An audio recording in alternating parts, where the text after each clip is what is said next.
Hello friends, कैसे हो सभी लोग। आई होप आप सभी लोग अच्छे होंगे। सो दोस्तों, आज अपना है नेक एनाटमी का लेक्चर नंबर 2। आज इस लेक्चर में अपन पढ़ने वाले कैरोटिड शीथ। आप लोगों ने नाम सुना होगा कैरोटिड शीथ का। 5 नंबर में क्वेश्चन आता है। कितने नंबर में आता है? 5 नंबर में क्वेश्चन आता है। एग्जाम में बहुत बार पूछा गया है और आई होप आप लोग के एग्जाम में भी ये क्वेश्चन आ सकता है। सो अपन स्टार्ट करते हैं। कैरोटिड शीथ आज क्या क्या देखने वाले कैरोटिड शीथ की। फर्स्टली देखेंगे अपन डेफिनेशन। नंबर पे देखेंगे कनेक्शंस ऑफ कैरोटिड शीथ। उसके बाद में रिलेशंस देखेंगे। रिलेशन के बाद में अपन देखेंगे blood supply, nerve supply, functions देखेंगे नर्व सप्लाई, एंड लास्ट में देखेंगे अप्लाइड एनाटमी। सो दोस्तों, बिना टाइम वेस्ट किए अपन लोग स्टार्ट करते हैं कैरोटिड शीथ। आप लोगों को पता होगा कि नेक होती है, नेक के अंदर से क्या क्या निकल के जाता है। Internal carotid artery, common carotid artery, and उसके बाद में क्या है internal jugular vein, vagus nerve. तो ये क्या बहुत ज़्यादा इंपॉर्टेंट स्ट्रक्चर्स। अब जो इंटरनल कैरोटिड आर्टरी वो क्या करती है, ब्रेन को जाकर ब्लड सप्लाई करती है। अगर ब्रेन को जाकर ब्लड सप्लाई करी तो बहुत ज़्यादा इंपॉर्टेंट आर्टरी ही है। ठीक है, तो अपन क्या करेंगे, इसको प्रोटेक्ट करने के लिए एक सीट का फॉर्मेशन कर लेंगे। नेक में क्या करेंगे, जितने भी आर्टरीज और मेन स्ट्रक्चर्स जा रहे हैं उनको प्रोटेक्ट करने के लिए किसका एक सीट का फॉर्मेशन कर लेते हैं। उस सीट को ही क्या बोलते हैं अपन, कैरोटिड आर्टरी। आई होप आप लोग समझ आ गया होगा। नेक है, नेक में क्या है एक सीथ लाइक स्ट्रक्चर से वो क्या करेगा, जो नेक के जितने भी इंपॉर्टेंट स्ट्रक्चर्स हैं उन सबको क्या करेगा, सपोर्ट करने का काम करेगा, अदर इंजरी से बचाने का काम करेगा। इस वजह से इसको क्या बोलेंगे, कैरोटिड सीथ। एक सीथ का फॉर्मेशन होता है नेक में। आ गया तक समझ में। सो फर्स्टली अपन देख लेते हैं definition. It is a fibrous sheath. ये क्या है, फाइब्रस सीथ है around the main vessel of in neck. ठीक है, ये क्या हो जाएगा, मेन बेसल्स इन नेक, जो नेक की मेन बेसल्स होती है ना उसके अराउंड प्रेजेंट होती है। And protect them from any injury. ये क्या करती है, प्रोटेक्ट करती है एनी इंजरी से। जैसा मैंने आपको नॉर्मल समझाया था वही अपने को डेफिनेशन में लिखना है। It lies beneath sternocleidomastoid muscles. Beneath की जगह आप लिख सकते हो बिहाइंड, ये ज़्यादा बेटर रहेगा आपके लिए। ठीक है, क्या लिख देंगे अपन, behind. It lies behind sternocleidomastoid muscles. इसके जस्ट पहले लेक्चर में आप लोगों को मैंने बताया था स्टेनोक्लेडोमास्टोइड मसल्स। फर्स्टली आपको स्टेनोक्लेडोमास्टोइड मसल्स इसलिए पढ़ा दी मैंने ताकि नेक के जितने भी टॉपिक अपन पढ़ेंगे उनके रिलेशन में स्टेनोक्लेडोमास्टोइड मसल्स आती है, ताकि आप लोग समझ पाओ कि स्टेनोक्लेडोमास्टोइड मसल्स। आप लोगों को नॉर्मल जनरल में बता देता हूँ स्टेनोक्लेडोमास्टोइड के बारे में। आपको बताया था जो medial 1/3 of clavicle and superior lateral surface of manubrium sternum है, यहाँ से प्रेजेंट होकर कहाँ तक जा रही थी, सुपेरियर नकल लाइन और मस्टर्ड प्रोसेस तक जा रही थी। ठीक है, तो ये क्या है, मेन मसल्स थी किसकी, नेक की। आई होप आप लोगों को यहाँ तक समझ आ गया होगा। ठीक है, तो ये क्या हो जाएगी, डेफिनेशन हो जाएगी कैरोटिड सीथ की। सेकेंड नंबर पर क्या देखेंगे अपन, डायग्राम देख लेंगे। यहाँ पर हेडिंग डाल देना डायग्राम। फर्स्ट में अपन लिख देंगे डेफिनेशन, सेकेंड में लिख लेना डायग्राम। डायग्राम में क्या बनाना है आपको, देखो ये आपको दिख रही है नेक, ये पूरी की पूरी क्या हो जाएगी, नेक हो जाएगी। नेक में आपको दिख रही है कैरोटिड सीथ, ये पूरी की पूरी आपको दिख रही है क्या हो जाएगी। पेन चेंज कर लेता हूँ 1 मिनट ताकि और अच्छे से समझा पाऊँगा आप लोगों को। ये क्या हो जाएगी, कैरोटिड सीथ। ठीक है, ये रेड शेप की क्या हो जाएगी, रेड कलर की क्या हो जाएगी, कैरोटिड सीथ हो जाएगी। ठीक है, अब आपको आर्टरी और बेसल्स बता देता हूँ 1 सेकेंड में। ठीक है, आपको दिख रही है यहाँ पर क्या हो जाएगी, वेगस नर्व हो जाएगी। ठीक है, ये क्या जा रही है इसके अंदर से, वेगस नर्व। आगे यहाँ तक समझ में। तो ये क्या हो जाएगा, वेगस नर्व। आपको इसलिए समझा रहा हूँ, ये इसके कंटेंट होंगे। आगे अपन कंटेंट पढ़ेंगे ना तो कंटेंट में सारे के सारे आएंगे और यही आपको डायग्राम बनाना है, तो इसको अच्छे से समझ लीजिए आप। ठीक है, इस साइड क्या दिख रहा है आपको, इंटरनल जुगुलर वेन। क्या हो जाएगी, इंटरनल जुगुलर वेन। ठीक है, ये जा रही है internal jugular when, internal jugular when. ठीक है, उसके बाद में क्या हो जाएगा, कॉमन कैरोटिड आर्टरी। ये दिख रही है आपको कॉमन कैरोटिड आर्टरी।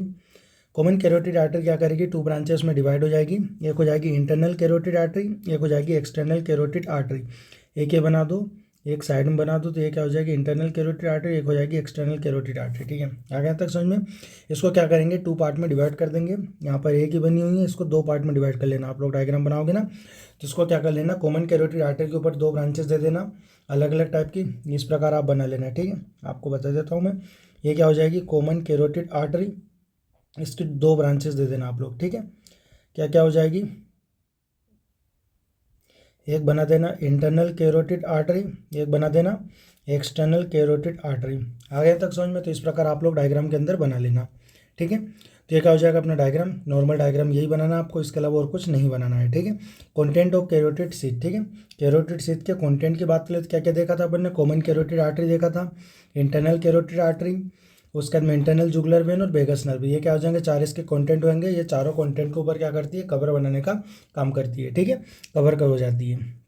रिलेशंस देख लेते हैं अब इसके, तो क्या क्या रिलेशंस होंगे। तो एंटीरियर साइड में क्या क्या मिलेगा अपने को, एंटीरियर साइड में सिर्फ एक ही मिलेगा आपको, स्टेनोक्लेडोमास्टोइड मसल्स। ठीक है, गलत लिखा है, कुछ भी नहीं है, इस पर ध्यान नहीं देना है, ठीक है। क्या हो जाएगा, स्टेर्नोक्लेडोमास्टोइड मसल्स। पोस्टीरियर साइड की देख लेते, पोस्टीरियर साइड में क्या आ जाएगा, सिंपैथेटिक सर्वाइकल गैंग्लियन। क्या आ जाएगा, सिंपैथेटिक सर्वाइकल गैंग्लियन, अलग नहीं है, एक ही है सिंपैथेटिक सर्वाइकल गैंग्लियन, ये ट्रंक भी आपको नहीं देखना है, ठीक है।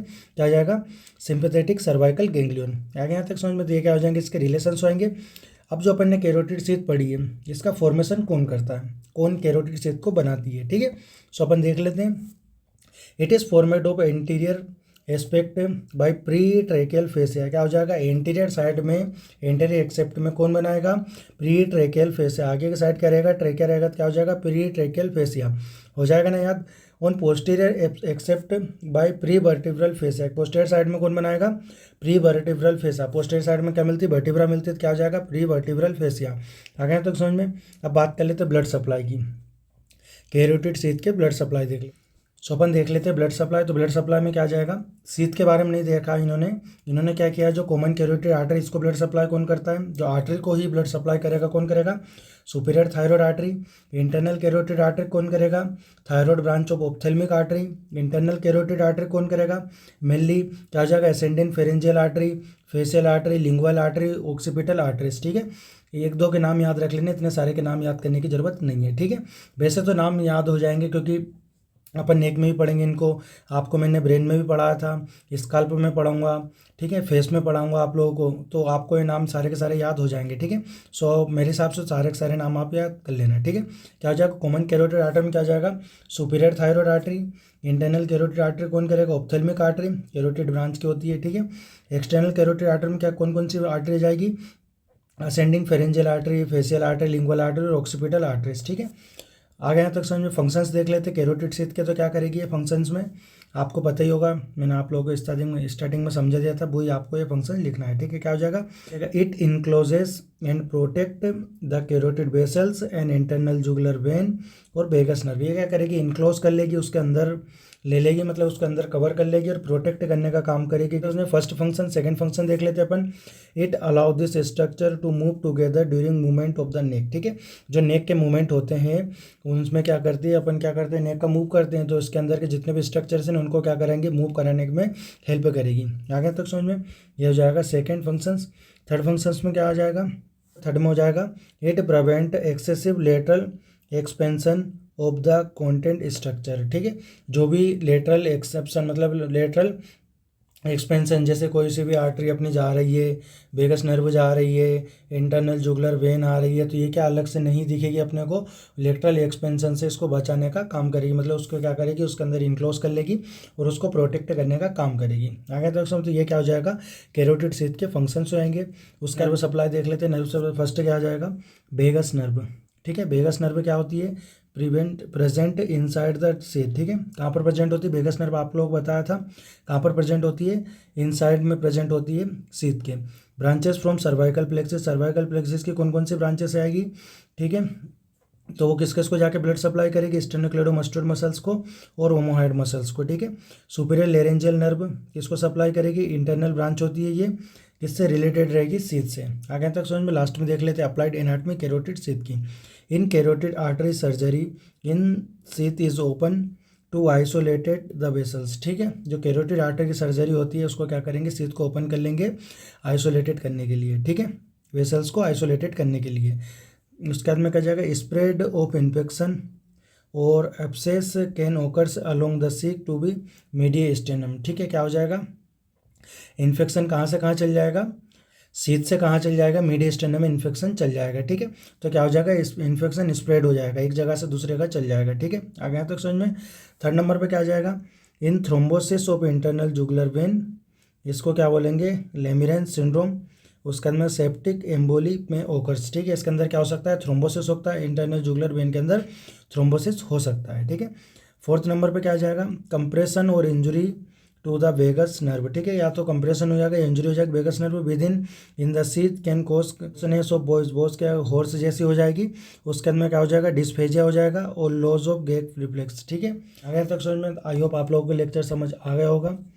कैरोटिड क्षेत्र में सिर्फ इतना ही लिखना है, क्योंकि 5 नंबर का क्वेश्चन आता है 10 नंबर में तो शायद ये नहीं पूछा जाता है। ठीक है, फर्स्ट में आपको सिर्फ डेफिनेशन लिखना है, सेकंड में डायग्राम बना देना है। ठीक है, थर्ड नंबर पे कंटेंट लिख देना है, फोर्थ नंबर में रिलेशन समझा देना है इसके रिलेशन, फिफ्थ नंबर में फॉर्मेशन बता देना है, six number blood supply, seven number function, एथ नंबर में नर्व सप्लाई, 9 नंबर पे अप्लाइड एनाटॉमी।